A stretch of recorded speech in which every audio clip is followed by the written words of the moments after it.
Welcome to sauce TV. నేను మీ ఆబిద్ హుసేన్.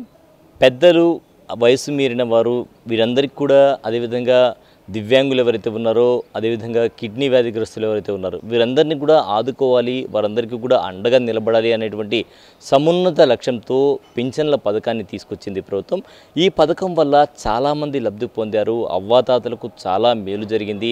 వారి మందుల కోసం ఈ డబ్బులు ఉపయోగించుకునేటువంటి పరిస్థితి, అదేవిధంగా డయాలసిస్ పేషెంట్స్ ఎవరైతే ఉన్నారో వారందరికీ కూడా ఉపయోగపడింది. డబ్బుల కోసం ఒకరి కోసం వెయిట్ చేయకుండా, మందుల కోసం ఒకరి మీద ఆధారపడకుండా ఈ డబ్బులు అనేది ఉపయోగపడ్డాయని చెప్పొచ్చు. ప్రతి ఒక్కరికి కూడా, అంటే ఎవరైతే పేదలు ఉన్నారో వీరందరికీ కూడా పింఛన్లు అనేటువంటి పథకం అయితే చాలా వరకు ఉపయోగపడింది అని చెప్పొచ్చు. అయితే ఈ పథకం 200 రూపాయల నుంచి ప్రారంభమై క్రమేణా పెరుగుతూ ఈరోజు తెలుగుదేశం ప్రభుత్వం అధికారంలోకి వచ్చాక 4000 రూపాయలకు చేరుకుంది. సో తెలుగుదేశం హయాంలో గతంలో ప్రవేశపెట్టినటువంటి పథకం సమయంలో 200 రూపాయల పెన్షన్ ఏదైతే ఉందో క్రమేణా పెరుగుతూ వచ్చింది. ఇప్పుడైతే ఇది జూలై 1వ తేదీ నాటికి 4000కు చేరుకునేటువంటి అవకాశం ఉంది. 4000 చేస్తామని ప్రభుత్వం ప్రకటించింది.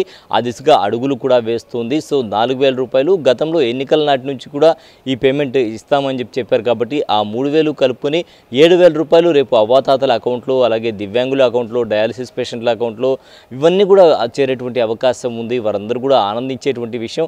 ఆ దిశగా అడుగులు వేస్తున్నామని చెప్పి ఈరోజు ఉదయం కూడా మంత్రి దేవాదాయ శాఖ మంత్రి రామనారాయణ రెడ్డి చెప్పడం జరిగింది. జిల్లాకు సంబంధించి తీసుకుంటే సుమారుగా 3.80 లక్షల మంది పెన్షన్ అందుకుంటూ ఉన్నారు.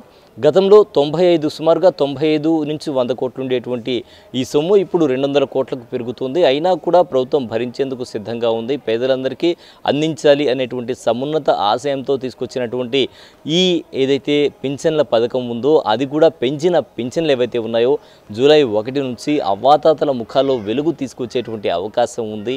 సో ఇది ఇవాల్టి స్పెషల్ స్టోరీ. కెమెరామెన్ అహ్మద్తో హుసేన్, సాస్ టీవీ నెల్లూరు.